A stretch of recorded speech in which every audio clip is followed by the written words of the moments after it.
ये इस मर्न ई कॉमर्स प्रोजेक्ट का कंटिन्यूएशन पार्ट है और आपको इस वीडियो का पार्ट नंबर आपके कंप्यूटर स्क्रीन पे दिख रहा होगा। सो आप मेक श्योर करें कि आप इसके पहले वाले सारे पार्ट्स देख के आए और उन सारी वीडियोस का लिंक मैं डिस्क्रिप्शन में दे दूंगा। And please like share and subscribe to this channel and let's start the video. तो अब हम यूजर को लॉगिन और वेरीफाई कराते हैं ओटीपी के थ्रू। तो सर्वर के अंदर सबसे पहले मैं एक मॉडल नाम का फोल्डर बनाऊंगा।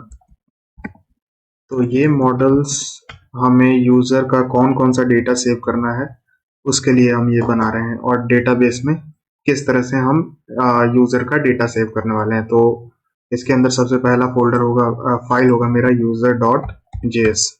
तो ये यूजर का मॉडल है। सबसे पहले मैं इंपोर्ट करूंगा इसमें mongoose को फ्रॉम mongoose। तो हम यूजर का स्कीमा बनाते हैं mongoose के थ्रू।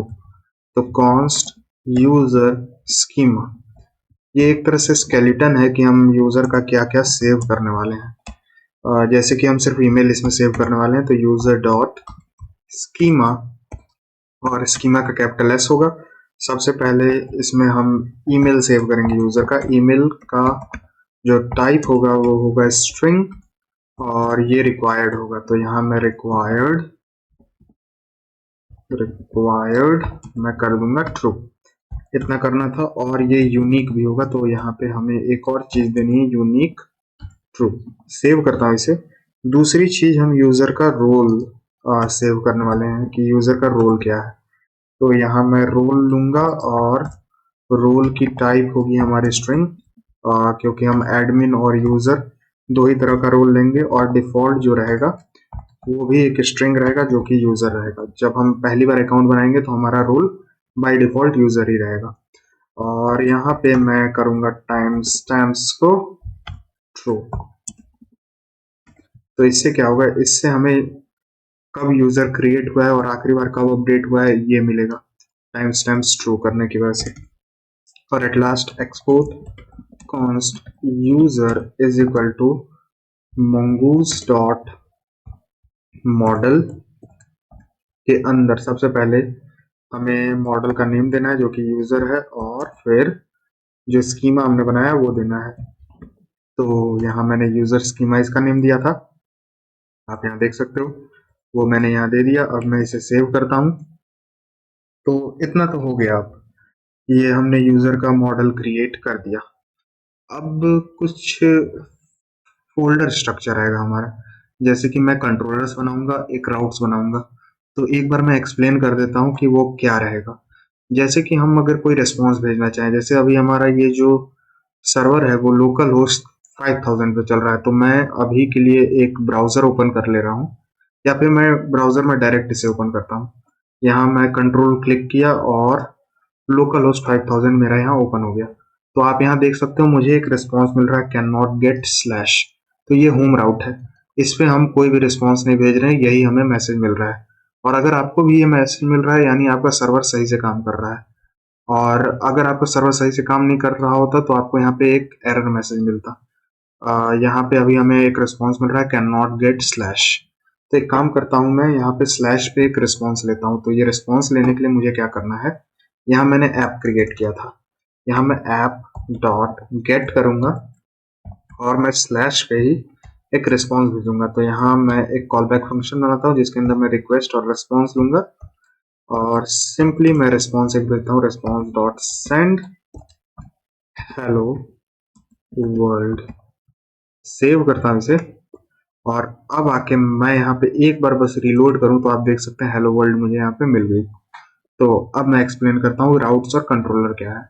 तो ये जो आप देख रहे हो यहाँ पे स्लैश जो मैंने दिया है ये है हमारा राउट्स और ये सेट करेंगे हम राउट्स वाले फोल्डर में। और ये सारी चीजें जो है ये है हमारा कंट्रोलर और ये हम देंगे कंट्रोलर्स में, क्योंकि अगर हमें बहुत सारे यहाँ पे राउट्स बनाने हैं और कंट्रोलर बनाने हैं और अगर हम ये index.js में ही बनाए तो ये पेज काफी क्लटर्ड लगेगा, काफी मतलब अच्छा नहीं लगेगा, काफी बड़ा फाइल हो जाएगा ये। इसलिए हम इसे फोल्डर स्ट्रक्चर में डिवाइड करेंगे। तो होपफुली आपको समझ में आ गया होगा कि राउट्स और कंट्रोलर हम किस तरह से डिवाइड कर रहे हैं। अभी के लिए मैं ये रिस्पॉन्स हटा दे रहा हूँ, इसकी हमें कोई नीड नहीं है। इसे मैं सेव करूंगा और सिंपली मैं इस सर्वर के अंदर एक फोल्डर सबसे पहले बनाऊंगा जो कि है राउट्स, और दूसरा फोल्डर जो कि है कंट्रोलर्स। तो ये दो फोल्डर मैंने यहाँ बना दिया है। राउट्स के अंदर सबसे पहला फाइल होगा यूजर डॉट जेएस, यानी ये यूजर राउट्स है। और कंट्रोलर के अंदर एक और फोल्डर में बनाऊंगा जो कि फाइल में बनाऊंगा जो कि होगा यूजर डॉट जेएस। तो ये यूजर कंट्रोलर है। तो आप यहाँ देख सकते हो मुझे यहाँ स्लैश राउट और स्लैश कंट्रोलर दिख रहा है। इससे मैं डिफ्रेंशिएट कर सकता हूँ कि ये कौन सा कहाँ का यूजर डॉट जेएस है। ये तो राउट्स का है, ये कंट्रोलर का है। ओके, इसमें सबसे पहले मैं इंपोर्ट करूंगा एक्सप्रेस को फ्रॉम एक्सप्रेस, और यहाँ मैं एक राउटर बनाऊंगा। तो const router is equal to express dot router, और सिंपली एक्सपोर्ट डिफॉल्ट राउटर करके मैं इसे एक्सपोर्ट कर दूंगा। और मैं इसे इंपोर्ट करूंगा index.js में। तो मैं इंपोर्ट करूंगा यहाँ पे एक कमेंट मैं दे देता हूँ इंपोर्टिंग राउट्स, और मैं यहाँ इंपोर्ट करता हूँ यूजर राउट्स को। आप किसी भी नेम से इसे इंपोर्ट कर सकते हैं, लेकिन यूजर राउट्स मुझे ज्यादा अच्छा लगता है कॉल करने में, इसलिए मैं यही नाम दे रहा हूँ। डॉट स्लैश राउट्स से स्लैश यूजर डॉट जेएस से। ये हो गया यूजर राउट, और नीचे एक और कमेंट मैं कर देता हूँ यूजिंग राउट्स। यहाँ पे ऐप डॉट यूज, और यहाँ स्लैश एपीआई मैं दूंगा। ये जो प्रीफिक्स है वो हर जगह लगेगा, और यहाँ पे मैं यूजर राउट्स को कॉल कर दूंगा। तो ये सिंपल वही है, ये प्रीफिक्स हर जगह लगेगा। और ये राउट्स हम इसके अंदर जो भी 8-10 राउट, अभी मेरे ख्याल से यूजर में हमें सिर्फ 3 ही राउट्स बनाना है, तो ये 3 राउट्स यहाँ से हम रिसीव कर रहे हैं। तो राउट्स मैं यहाँ बनाता हूँ, ये रहा मेरा राउट्स। और कंट्रोलर में सबसे पहला कंट्रोल होगा हमारा रजिस्टर यूजर का। तो मैं यहाँ करूंगा export const register, sorry register नहीं, हम लॉग इन कराएंगे डायरेक्ट यूजर को। अगर यूजर का अकाउंट नहीं भी है तब भी हम लॉग इन कराएंगे, और लॉग इन कराते समय ये चेक करेंगे अगर अकाउंट नहीं है तो हम अकाउंट बना के ओटीपी भेजेंगे, और अगर अकाउंट है तो हम ओटीपी डायरेक्ट भेजेंगे। यही काम करने वाले हैं हम। तो यहाँ मैं लॉग इन यूजर करूंगा, सिंपली एक एक एसिंग फंक्शन में बनाऊंगा। रिक्वेस्ट रेस्पॉन्स, ये एक एरो फंक्शन होगी, और इसके अंदर ट्राई कैच ब्लॉक, और कैच के अंदर हमें एक रेस्पॉन्स भेजना होगा।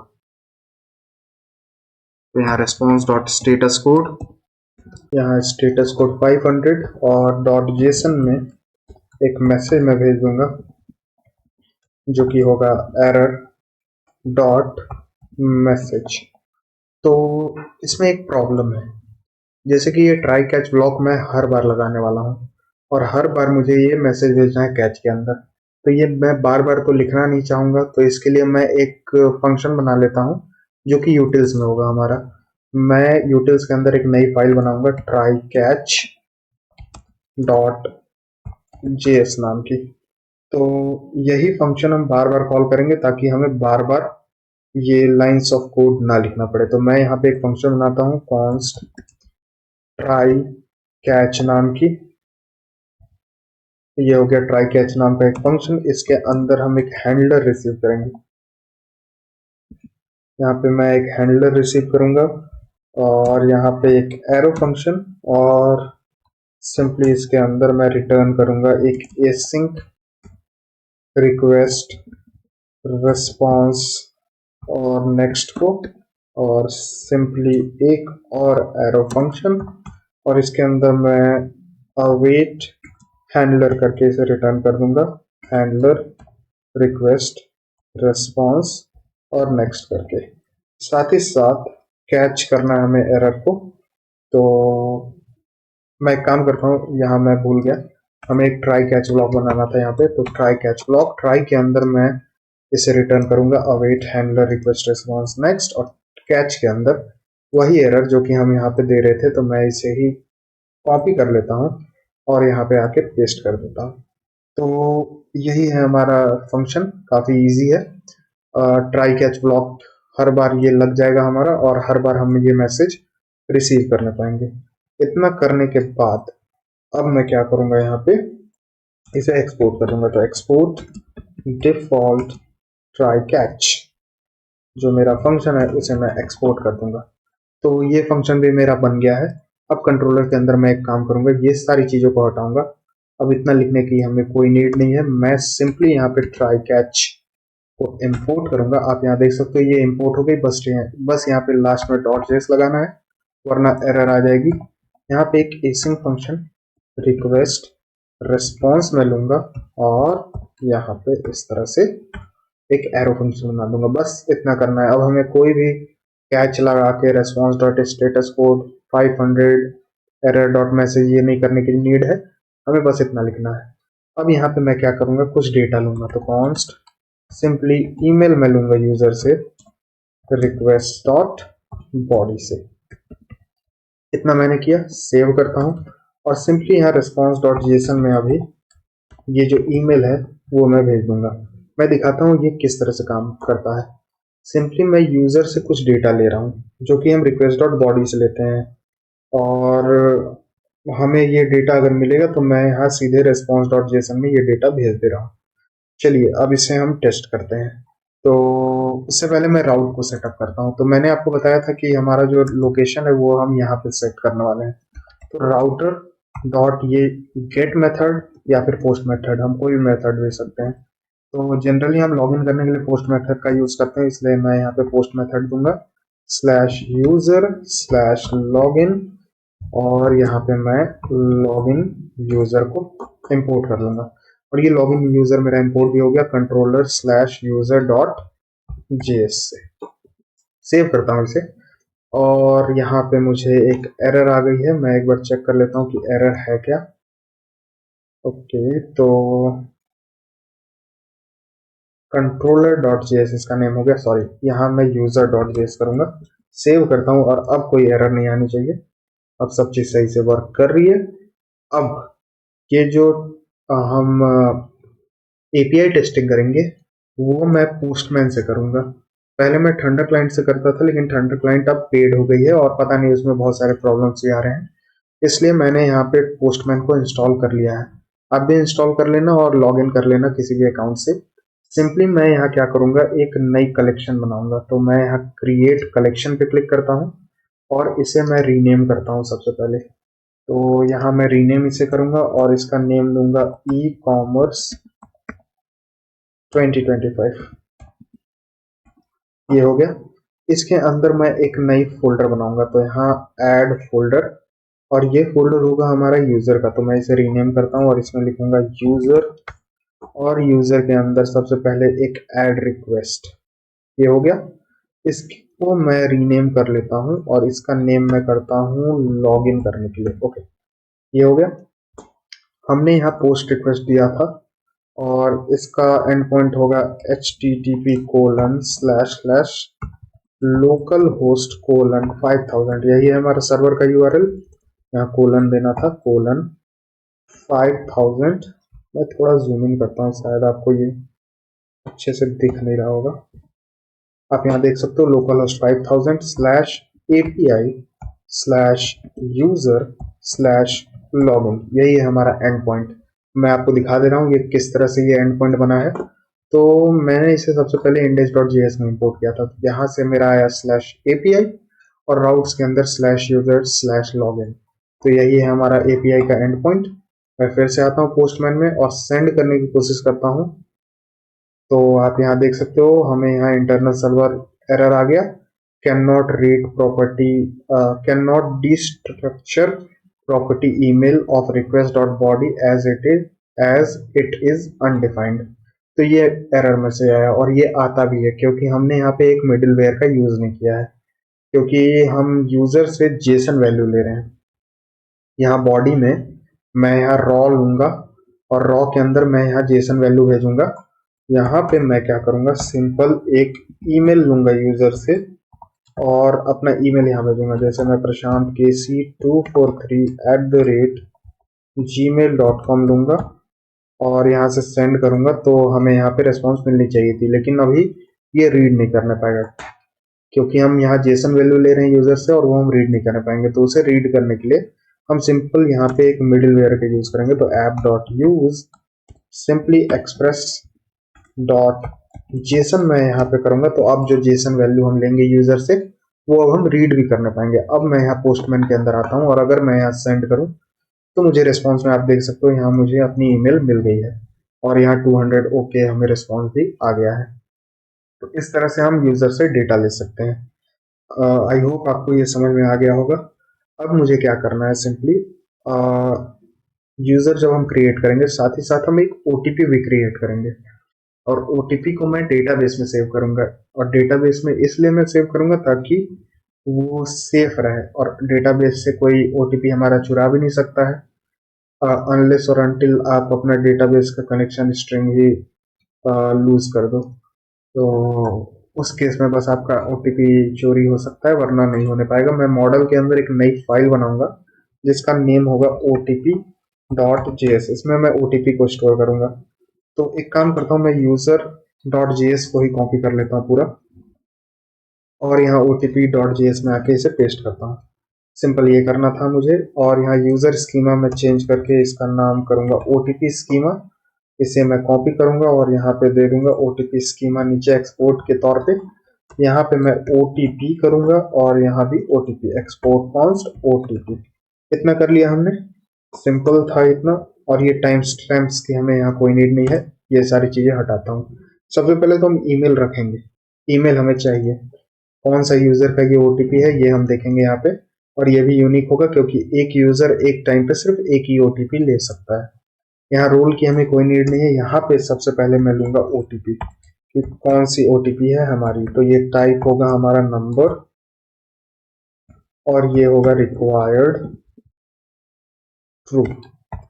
ये हो गया, ओटीपी हमने ले लिया। अब एक चीज है, ये ओटीपी सिर्फ 5 मिनट के लिए वैलिड रहेगी, तो मैं इसे 5 मिनट के बाद डिलीट कर दूंगा। तो यहाँ एक्सपायर्ड एट नाम का एक मैं बनाता हूँ। तो यहाँ एक्सपायर्स एट, और इसके अंदर इसकी टाइप होगी हमारी डेट। टाइप मैंने लिया है यहाँ डेट, और डिफॉल्ट इसकी जो वैल्यू होगी हमारी, वो यहाँ मैं एक फंक्शन चला दूंगा जो कि एक न्यू डेट से बनेगी। और डेट के अंदर मैं डेट डॉट नाउ की वैल्यू लूंगा, यानी जो करंट अभी समय है वो, और उसमें मैं प्लस कर दूंगा 5 मिनट को। तो यहाँ 5 इंटू 1 मिनट में 60 सेकंड होते हैं, तो मैं यहाँ 60 से मल्टीप्लाई करूंगा। और हर सेकंड में 1000 मिली सेकंड होते हैं, तो वो मैं 1000 से मल्टीप्लाई कर देता हूँ। ये हो गया, डिफॉल्ट वैल्यू इसकी 5 मिनट आगे की है। और इंडेक्स में मैं यहाँ पे सिंपली एक्सपायर्स में मैं यहाँ पे 5 मिनट दे दूंगा। तो ये 5 मिनट के बाद अपने आप डिलीट हो जाएगा। ओके, ये कर लिया हमने। ओटीपी स्कीमा भी मैंने बना दिया। अब ओटीपी को सेंड करने के लिए ईमेल पे मैं नोड मेलर का यूज करूंगा। नोड मेलर हमें हेल्प करता है ईमेल भेजने के लिए। तो एक काम करता हूँ, मैं ये पहले सारी टैब्स को क्लोज कर देता हूँ, और सिंपली यूटिल्स के अंदर एक नई फाइल में बनाऊंगा जिसका नाम होगा sendotp.js। और सबसे पहले मुझे इंस्टॉल करना पड़ेगा नोड मेलर को। तो नोड मेलर को मैं इंस्टॉल कर लेता हूँ। सबसे पहले इसे मैं क्लियर करूंगा टर्मिनल में, सर्वर को रोक के क्लोज करके। npm i node मेलर, एक बार मैं जूम कर लेता हूँ ताकि आपको अच्छे से दिखे। npm i node मेलर मैंने किया और एंटर पे हिट करूंगा, तो ये नोड मेलर को इंस्टॉल कर देगा। और अब मैं टर्मिनल को एक बार और क्लियर करके npm run डेव करूंगा ताकि मेरा सर्वर वापस से रीस्टार्ट हो जाए। एक बार मैं जूम आउट करता हूँ। ओके, ये सब करने के बाद मैं सिंपली एक फंक्शन बनाऊंगा sendotp.js में, जो कि यूटिल्स में है। सबसे पहले मैं यहाँ इंपोर्ट करूंगा कुछ चीजों को। तो import something from node Mailer, और नोड मेलर में हमारे पास है क्रिएट ट्रांसपोर्ट। इसकी हेल्प से हम ओटीपी भेजेंगे। तो कॉन्स्ट सेंड ओटीपी नाम का एक फंक्शन मैं बनाऊंगा। साथ ही साथ ये एक एसिंक फंक्शन होगा, और इसके अंदर हम 3 चीजें रिसीव करेंगे। सबसे पहले ईमेल, दूसरा सब्जेक्ट, इस सब्जेक्ट क्या है, साथ ही साथ ओटीपी। ये हो गया। और यहाँ पे सिंपली मैं एक एरो फंक्शन बनाता हूँ। इसके अंदर मैं कॉन्स्ट ट्रांसपोर्ट नाम का एक वेरिएबल बनाऊंगा।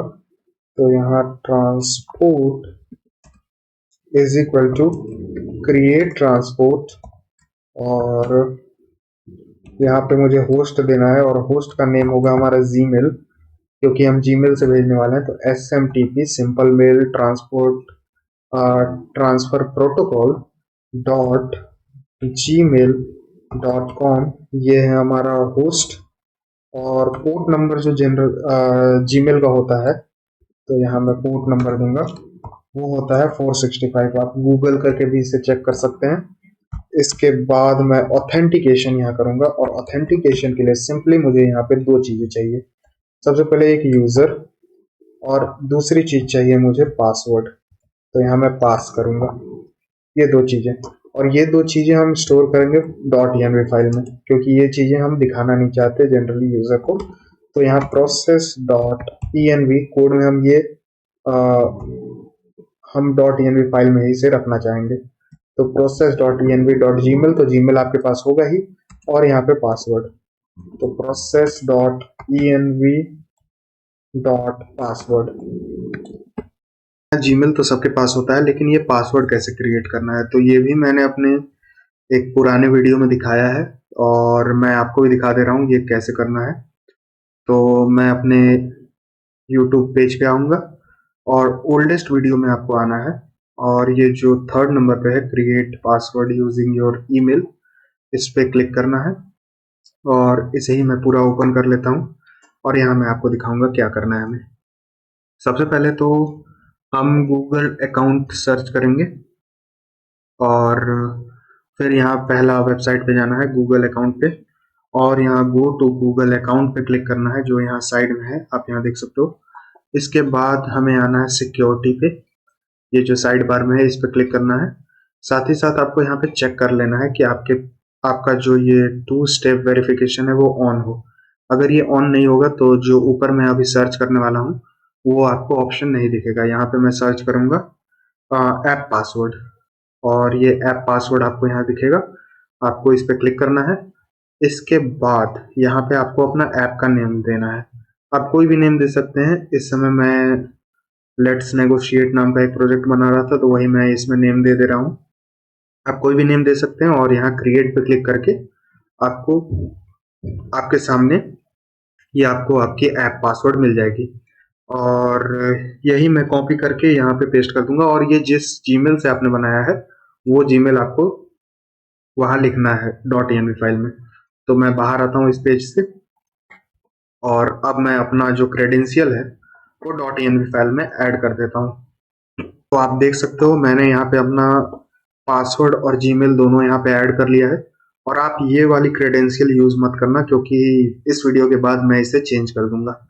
सेव करता हूँ इसे, और ये हो गया हमारा ऑथेंटिकेशन। इसके बाद मुझे क्या करना है, अपने जो ईमेल है उसे मैं सेंड कर दूंगा। तो यहाँ await transport dot send mail method में यूज करूंगा, और इसके अंदर सिंपली मैं फ्रॉम कि किसके द्वारा ये ईमेल आया है, तो process.env.gmail, और ये .env में हमने ऐड कर ही लिया है। और किसे भेजना है, तो ईमेल जो कि हम ऊपर से रिसीव कर रहे हैं।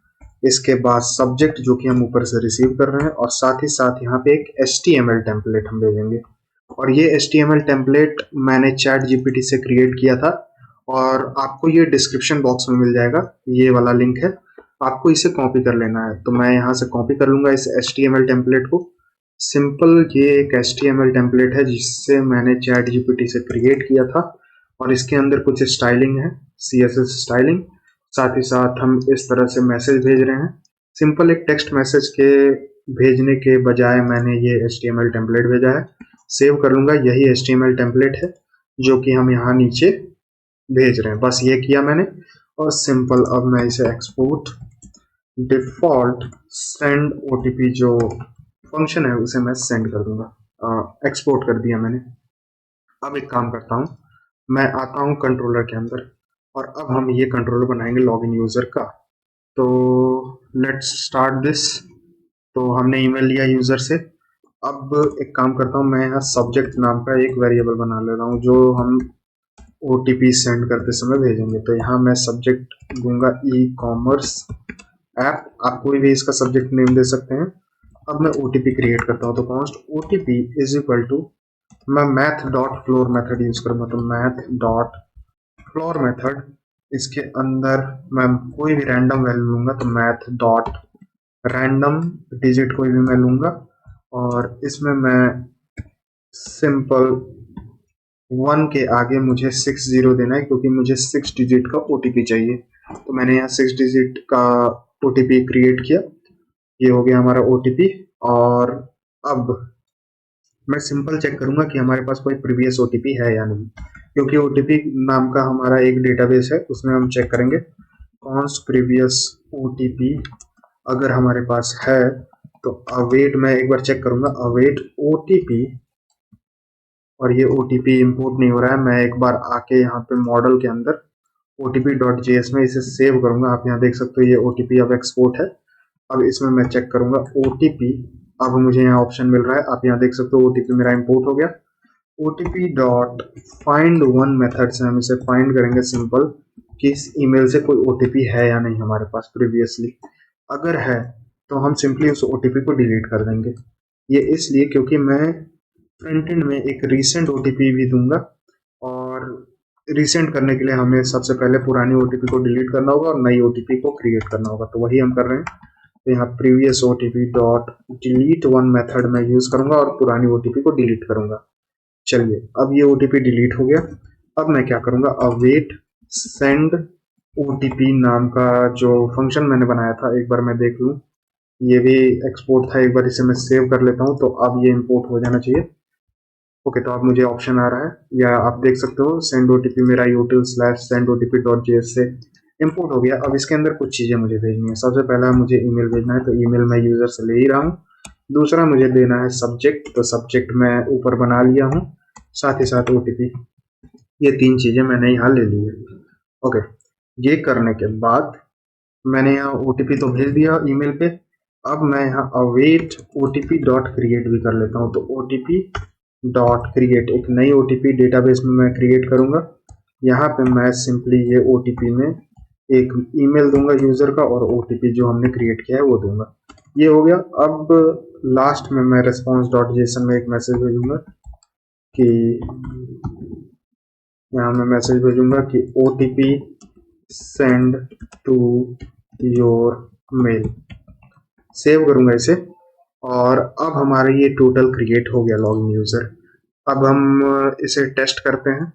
सिंपल मैं आऊँगा पोस्टमैन में, कुछ चेंज नहीं मुझे करना। मैं यहाँ ईमेल ओरिजिनल वाला दे ही दिया हूँ, और अब मैं यहाँ पे एक बार सेंड करता हूँ इसे। तो आप देख सकते हैं हमारा रिस्पॉन्स सेंड हो रहा है, और मुझे अब यहाँ पे रिस्पॉन्स मिलना चाहिए OTP send to your mail. आप यहाँ देख सकते हो मुझे ये रिस्पॉन्स मिल गया। अब मैं अपना जीमेल ओपन करूंगा, तो आप देख सकते हो मुझे यहाँ पे ओटीपी रिसीव हुई है, और ये बिल्कुल सही से काम कर रहा है। अब मैं एक काम करूंगा, अब मुझे वेरीफाई कराना है, और साथ ही साथ मैं यहाँ आपको डेटाबेस में भी दिखा दे रहा हूँ। डेटाबेस में मुझे आना है यहाँ क्लस्टर के अंदर, और यहाँ पे एक ब्राउज कलेक्शन आएगा, मैं इस पे क्लिक करूंगा, और इसके अंदर मुझे सारी डेटा मिलेगी। तो यहाँ कलेक्शन के अंदर ओटीपी मेरा एक नाम का क्रिएट हो गया है, और आप देख सकते हो यहाँ पे मेरा ओटीपी स्टोर है, और ये वही ओटीपी है जो कि मुझे जीमेल पे मिला है। मैं आपको यहाँ दिखा दे रहा हूँ, आप देख सकते हो ये जीमेल पे मुझे जो ओटीपी मिला है वही मुझे यहाँ पे शो हो रहा है। एक बार और अगर मैं सेंड करूँ तो मेरा यहाँ मैं दिखाता हूँ, एक बार और अगर मैं ओटीपी के लिए यहाँ सेंड करूँ तो मेरा दूसरा यहाँ पे ओटीपी क्रिएट नहीं होगा, वही वाला अपडेट हो जाएगा। अब यहाँ 1 मिनट में यहाँ दिखाता हूँ। सबसे पहले ये मैं यहाँ भी दिखा देता हूँ, आप देख सकते हो मुझे नया ओटीपी यहाँ रिसीव हुआ है, और यहाँ डेटाबेस में भी मैं एक बार आके रिफ्रेश करूँ तो मुझे यहाँ दो ओटीपी नहीं दिखेगा, वही ओटीपी अपडेट हो गया होगा। तो आप यहाँ देख सकते हो अपडेट हो गया, और यही सेम ओटीपी मुझे जीमेल पे रिसीव हुआ है 906012, और आप यहाँ देख सकते हो 906012। ये बिल्कुल सही से काम कर रहा है। और साथ ही साथ अब मैं यूजर को वेरीफाई करने की तैयारी करता हूँ। तो वेरीफाई यूजर करने के लिए मैं सिंपली एक और कंट्रोलर बनाऊंगा, तो यहाँ एक्सपोर्ट कॉन्स्ट वेरीफाई यूजर नाम का एक कंट्रोलर, जिसके अंदर ट्राई कैच ब्लॉक ए सिंक फंक्शन, ए सिंक फंक्शन, इसके अंदर रिक्वेस्ट रिस्पॉन्स और एरो फंक्शन है। ये इसके अंदर सिंपली मैं कॉन्स्ट यूजर से 2 चीजें लूंगा, सबसे पहले तो ईमेल उनकी, और ओटीपी जो उन्हें रिसीव हुई है वो। और यहाँ रिक्वेस्ट डॉट बॉडी से मैं ये वैल्यू लूंगा और सिंपली अब एक चीज चेक करूंगा कि हमारे पास ओटीपी है या नहीं। तो हैव ओटीपी नाम का एक वेरिएबल मैं बनाता हूँ और इसमें मैं चेक करूंगा await OTP dot find one method से। तो यहाँ फाइंड वन मेथड और सिंपली मैं यहाँ ईमेल लूंगा यूजर का और ओटीपी लूंगा। इससे मैं चेक करूंगा कि ऐसा ओटीपी हमारे पास एग्जिस्ट करता है या नहीं। अगर नहीं करता है, इफ नॉट हैव ओटीपी, हमारे पास अगर ऐसा कोई ओटीपी नहीं है, तो मैं सिंपली यहाँ रिटर्न करूंगा। क्या मैं रिटर्न करूंगा? Response dot status code of 400, जो कि एक बैड रिक्वेस्ट है, डॉट जेसन के अंदर एक मैसेज। क्या मैसेज होगा ये? रॉन्ग ओटीपी, ये मैसेज हम दे देंगे। ओके, ये हो गया। साथ ही साथ यहाँ पे मैं अब यूजर फाइंड करूंगा। Let user is equal to, और ये लेट इसलिए क्योंकि हम इसे बाद में अपडेट करने वाले हैं। अवेट यूजर, और मेरे ख्याल से यूजर हमने यहाँ इंपोर्ट नहीं किया है, और एक बार आके मैं यूजर मॉडल के अंदर इसे सेव कर लूंगा और अब यूजर इंपोर्ट करने की कोशिश करता हूँ। तो मुझे यहाँ ऑप्शन मिल रहा है और आप यहाँ देख सकते हो मेरा यहाँ यूजर इंपोर्ट हो गया model slash user dot JS से। और यहाँ मैं करूंगा user dot find one method. यहाँ फाइंड वन मेथड से मैं ईमेल से यूजर को फाइंड करूंगा, और अगर मुझे यूजर मिलता है तो मैं क्या करूंगा, यहाँ पे एक टोकन बनाऊंगा। तो const token is equal to, और ये टोकन बनाने के लिए मैं JWT का इस्तेमाल करूंगा, जेसन वेब टोकन। तो मैं एक काम करता हूँ, ये टर्मिनल को थोड़ा ऊपर करता हूँ, इसे मैं क्लोज करता हूँ, थोड़ा जूम इन करता हूँ, क्लियर करता हूँ टर्मिनल को, और npm i Jason web token को मैं यहाँ इंस्टॉल करूंगा। और ये इंस्टॉल हो गया मेरा जेसन वेब टोकन। अब मैं इसे क्लियर करूंगा टर्मिनल को और npm रन डेव करके, यहाँ पे npm रन डेव करके वापस से सर्वर को रीस्टार्ट कर दूंगा। और अब ऊपर से मैं इसे इंपोर्ट कर लूंगा। तो यहाँ मैं इंपोर्ट करूंगा Jason, sorry JWT from Jason web token, और यहाँ पे अब मैं टोकन क्रिएट करता हूँ। तो टोकन क्रिएट करने के लिए मैं यहाँ JWT डॉट साइन मेथड का यूज करूंगा, और यहाँ पे मुझे देना है अंडरस्कोर ID, मैं यहाँ लूंगा, और यूजर डॉट अंडरस्कोर ID इसमें मैं सेव करूंगा, और सिंपली यहाँ प्रोसेस डॉट env। इसके बाद हमें एक सीक्रेट की देनी होती है। देखिए, इस टोकन में हम यूजर की आईडी स्टोर कर रहे हैं, अंडरस्कोर आईडी, और इसे टोकन बनाने के लिए हमें एक सीक्रेट की देनी होगी, जो कि है process dot env dot JWT underscore SEC। तो हम ये डायरेक्ट सीक्रेट की नहीं दे सकते, क्योंकि हैकर हमारा टोकन को फिर रीड करने पाएगा। ये JWT सीक्रेट हम .env फाइल में देंगे। यहाँ पे मैं आऊंगा .env में, JWT अंडरस्कोर SEC में कोई भी एक रैंडम स्ट्रिंग दे दूंगा जिसे डिकोड करना मुश्किल हो जाए। ओके, ये हो गया। ये टोकन हमने क्रिएट किया, साथ ही साथ इसकी मैं एक्सपायरी डेट दे देता हूँ। तो यहाँ पे एक ऑब्जेक्ट मैं दूंगा जिसके अंदर एक्सपायर्स इन की वैल्यू मैं दे दूंगा 15 डेज। तो ये 15 डेज के लिए वैलिड रहेगी। तो यूजर इस टोकन से 15 डेज के लिए ऑथेंटिकेटेड रहेगा।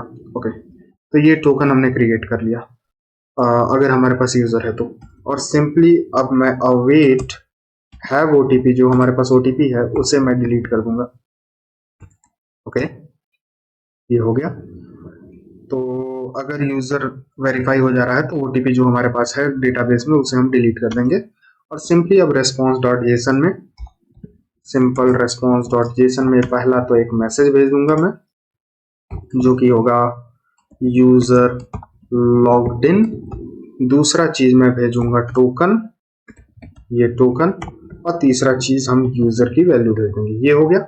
अब एक एल्स ब्लॉक होगा जिसमें हमारे पास यूजर नहीं होगा पहले से।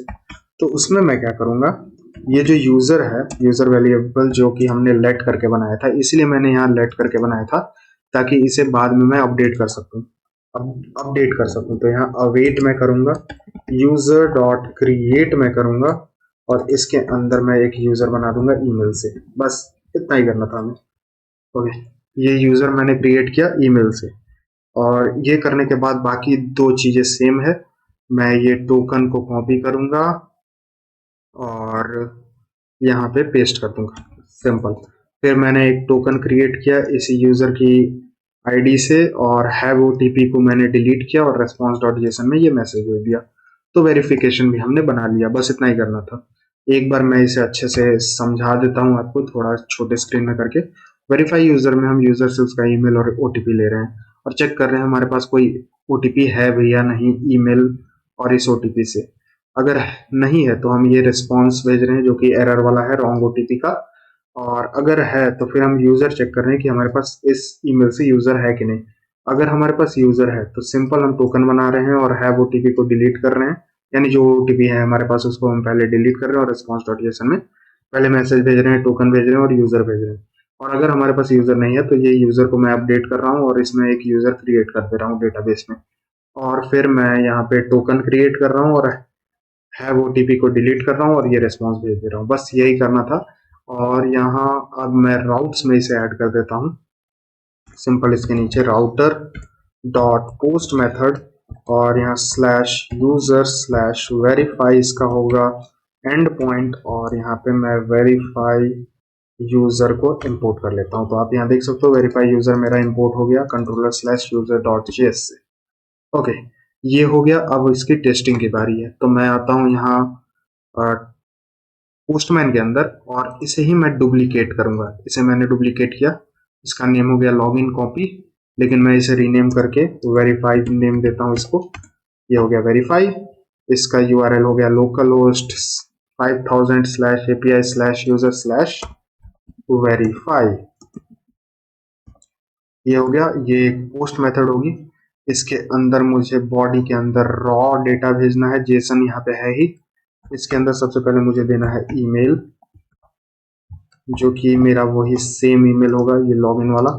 इसे मैं कॉपी कर लेता हूँ, एक काम करता हूँ यहीं से कॉपी करता हूँ, वेरीफाई के अंदर आके पेस्ट कर देता हूँ। ये ईमेल मैंने दे दिया। दूसरा मुझे देना है ओटीपी। ओटीपी जो कि मैंने यहाँ जीमेल पे रिसीव किया था। एक बार मैं इसे ओपन करके देख लेता हूँ। ये वाली ओटीपी जो हमारे लेटेस्ट आई थी, इसे ही मैं कॉपी करके यहाँ पे पेस्ट कर देता हूँ। ओके, और आई गेस मैंने 5 मिनट यहाँ पूरे कर लिए हैं। अब अगर मैं यहाँ सेंड करूँ तो ओके, मैं यहाँ लॉग इन हो गया। आप यहाँ देख सकते हैं मुझे मैसेज आ गया यूजर लॉग्ड इन, और ये हमें टोकन भी मिला है और यूजर भी यहाँ क्रिएट हो गया है और यूजर की वैल्यू भी हमें यहाँ मिल गई है। तो आई गेस अभी तक 5 मिनट पूरे नहीं हुए थे, इसलिए मैं यहाँ पे लॉग इन करने पाया इस ओटीपी से। और अब अगर मैं इसे सेंड करूँ तो आप यहाँ देख सकते हैं रॉन्ग ओटीपी हमें यहाँ मैसेज मिल गया, क्योंकि ये ओटीपी ही डिलीट हो गया होगा। मैं यहाँ आके आपको दिखाता हूँ। ये जो ओटीपी आप यहाँ देख सकते हो, मैं इसे अभी रिफ्रेश करूँ तो अब यहाँ ओटीपी हमारे पास एक भी नहीं होगा। तो आप देख सकते हो मेरे पास अब यहाँ 0 ओटीपी है, लेकिन यूजर के अंदर अब मेरे पास एक डेटा होगा। आप यहाँ देख सकते हो एक यूजर क्रिएट यहाँ हो गया, क्योंकि हमने इसे वेरीफाई कर लिया है। वापस से अगर मैं ओटीपी सेंड करूँ इस इस ईमेल पे, एक बार मैं सेंड करता हूँ तो मुझे यहाँ रिस्पॉन्स मिलेगा OTP send to your mail. आप यहाँ देख सकते हो और यहाँ पे मुझे रिसीव भी हो गई होगी। मैं यहाँ शो करता हूँ आपको। आप यहाँ देख सकते हो मुझे नई ओटीपी रिसीव हुई है। मैं इसे कॉपी कर लूंगा सबसे पहले, लेकिन उससे पहले मैं यहाँ पे आके आपको दिखाता हूँ। यहाँ ओटीपी के अंदर भी हमें एक रिस्पॉन्स मिली हुई है कि आप यहाँ देख सकते हो एक ओटीपी क्रिएट हुआ है और यही ओटीपी हमें यहाँ पे रिसीव भी हुई है ईमेल पे।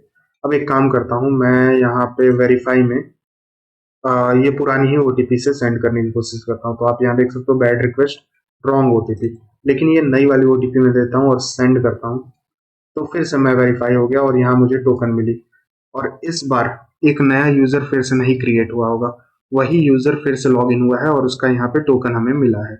मैं यहाँ पे आपको चेक करा देता हूँ। सबसे पहले तो ये ओटीपी डिलीट हो गया होगा। मैं इसे रिफ्रेश करता हूँ तो आप यहाँ देख सकते हो यहाँ कोई भी ओटीपी नहीं है अब हमारे पास, और यूजर के अंदर सिर्फ हमारे पास एक ही डेटा होगा, वही यूजर आप यहाँ देख सकते हो। तो ये बिल्कुल सही से काम कर रहा है। हमने लॉग इन करने का, जिससे हम ओटीपी भेजते हैं यूजर के ईमेल पे, और साथ ही साथ यूजर को वेरीफाई करने का उस ओटीपी से कंट्रोलर बना लिया और एपीआई भी पूरी तरह से बना ली है। अगले वीडियो में हम यूजर का ऑथेंटिकेशन चेक करने वाला इज ऑथ मिडिलवेयर बनाएंगे, साथ ही साथ यूजर का उसी मिडिलवेयर से प्रोफाइल फेच करेंगे। जो कि हम टोकन की हेल्प से करेंगे। तो मिलते हैं नेक्स्ट पार्ट में इस वीडियो के लिए।